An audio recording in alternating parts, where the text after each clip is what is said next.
Hello everyone, आप सबका स्वागत है आपके खूबसूरत से चैनल करे पढ़ाई में। आज हम लोग पढ़ने वाले हैं स्लेव डायनेस्टी के दो बड़े ही दिग्गज रूलर, नंबर 1 कुतुबुद्दीन ऐबक और नंबर 2 शमशुद्दीन इल्तुतमिश।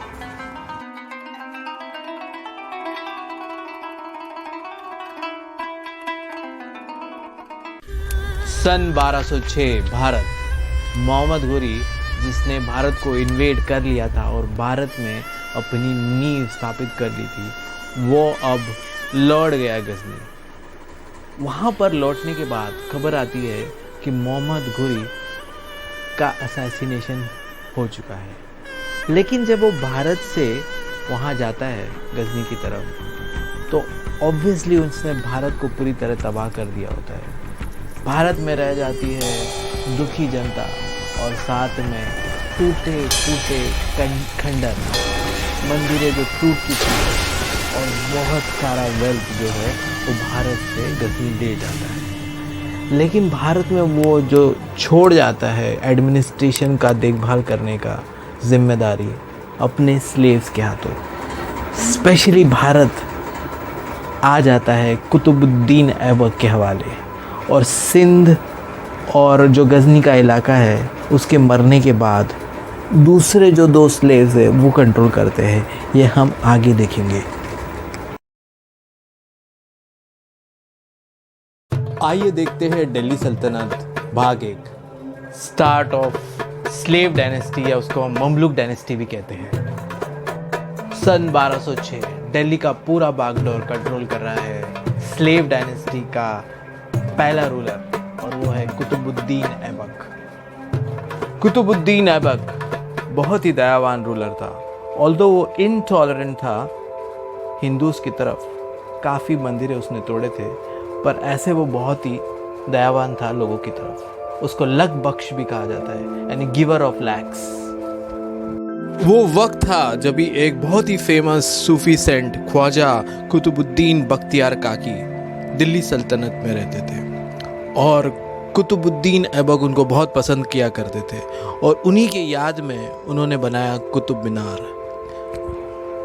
कुतुब मीनार का स्टार्टिंग का कंस्ट्रक्शन तो कुतुबुद्दीन ऐबक ने किया, लेकिन इसका जो कंप्लीशन है ये किया है शमशुद्दीन इल्तुतमिश। कुतुबुद्दीन ऐबक ने अपने कार्यकाल में 2 मॉस्क्स बनाए। उसमें से एक है कुव्वतुल इस्लाम और दूसरा है 2.5 दिन का झोपड़ा, जो कि अजमेर में है। कुव्वतुल इस्लाम दिल्ली में है।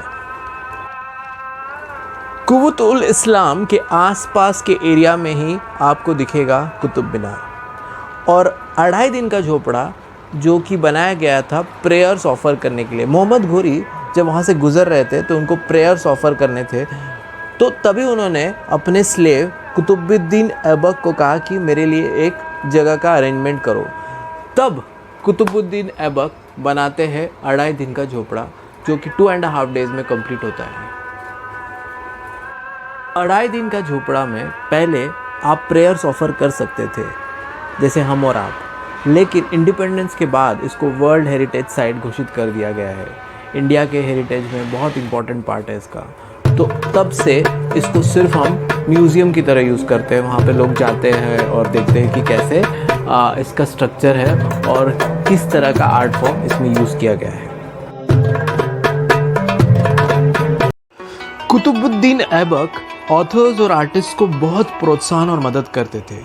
उनमें से एक है फखरुद्दीन, उन्होंने लिखा है तारीख़ मुबारक शाही, और दूसरे थे बहुत इंपॉर्टेंट, ऐसे तो बहुत सारे थे, इनमें से और एक बहुत इंपॉर्टेंट राइटर उभर के आए थे, उनका नाम है हसन उल निज़ामी, और उन्होंने लिखा था ताज उल मशीर, बहुत ही फेमस बुक है। कुतुबुद्दीन ऐबक को चौगन यानी पोलो खेलने का बहुत शौक था, और इसी गेम ने उनका जान ले लिया 1210 में। ये है पिक्चर कुतुबुद्दीन ऐबक के टूम का, और ये लोकेटेड है अनारकली बाज़ार, जो कि लाहौर में है। इस तरह से हमने सारे डिटेल्स लूसेंट जी के बुक से कवर कर लिए कुतुबुद्दीन ऐबक का। कुतुबुद्दीन ऐबक के बाद ममलुक डायनेस्टी यानी स्लेव डायनेस्टी के सेकंड रूलर थे आराम बख्श आराम शाह। उन्होंने सिर्फ 8 महीने राज किए। आराम शाह जो कि बहुत कम टाइम तक रूलर थे ममलुक डायनेस्टी के, उनके बाद थ्रोन पे आए शमशुद्दीन इल्तुतमिश।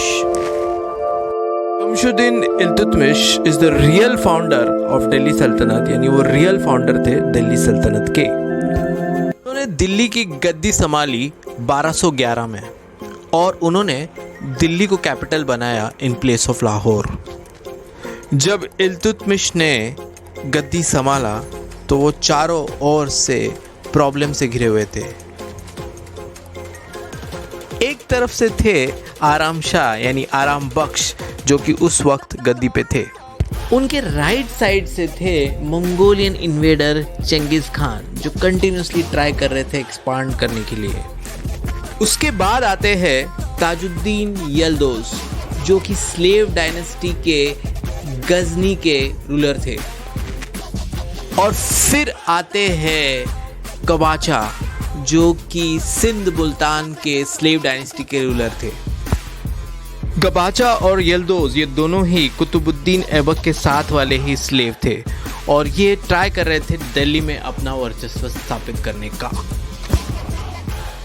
कबाचा और यल्दोज के साथ में इल्तुतमिश कैसे टैकल करते हैं ये आपके लूसेंट जीके बुक में नहीं है। यहाँ ईस्ट साइड में Mongol invader Chengiz Khan expand कर रहे थे। उनका मेन एनिमी था ख्वारिज़्म शाह जो ख्वारिज़्मी एम्पायर के रूलर थे। ये ख्वारिज़्मी एम्पायर बहुत ही बड़ा एम्पायर था पर मंगोल इन्वेडर ने उसको पूरी तरह से अपने कब्जे में कर लिया था। ख्वारिज़्म शाह भाग खड़ा हुआ और शरण लेने के लिए बगल में जो इल्तुतमिश का एम्पायर है वहाँ चला आता है। इल्तुतमिश ख्वारिज़्म शाह को शरण नहीं देता है। इसको आप एक स्ट्रैटेजिक डिसीजन या स्ट्रैटेजिक अलायंस कह सकते हैं क्योंकि इल्तुतमिश को पता था कि अगर वो ख्वारिज़्म शाह को शरण देता है तो मंगोल इन्वेडर चेंगिस खान उस पर भी हमला कर सकता है और चेंगिस खान से लड़ना बहुत मुश्किल है। इसलिए वो चाहता है कि मंगोल जो है उनसे दोस्ती बनाए रखे। इल्तुतमिश ने अपने कार्यकाल में सिल्वर कॉइन जिसको टंका कहते हैं एंड कॉपर कॉइन जीतल कहते हैं इंट्रोड्यूस करवाया पहली बार।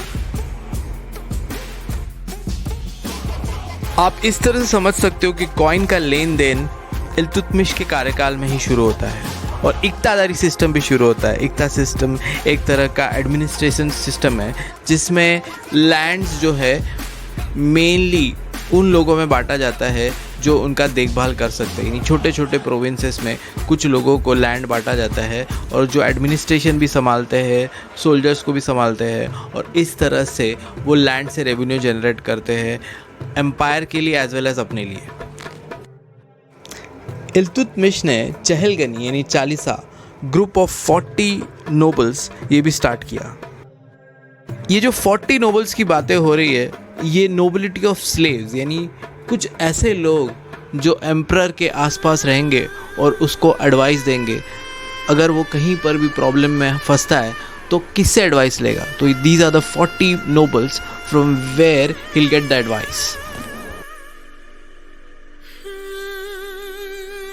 1236 भारत इल्तुतमिश का डेथ हो जाता है और उसका टूम स्थित है दिल्ली में। इल्तुतमिश ने अपने कार्यकाल में कुतुब मीनार को कंप्लीट करवाया और आप देख सकते हो ये जो पॉइंट्स यहाँ पे मेंशन्ड है उसमें ऑलमोस्ट एवरी पॉइंट मैंने कवर कर लिया है। आखिरी पॉइंट है मिनहज अस-सिराज जो ऑथर है तबक़त-ई-नसीरी के, इनको काफ़ी पसंद करते थे इल्तुतमिश। ये बुक आप देख सकते हो मिनहज उस-सिराज का। आज का ये सफ़र हम यहीं समाप्त करते हैं। आई होप आपको ये वीडियो अच्छा लगा होगा। अगर अच्छा लगा है तो कमेंट कीजिए, शेयर कीजिए, सब्सक्राइब कीजिए। थैंक यू सो मच और पढ़ते रहिए पैशनेटली।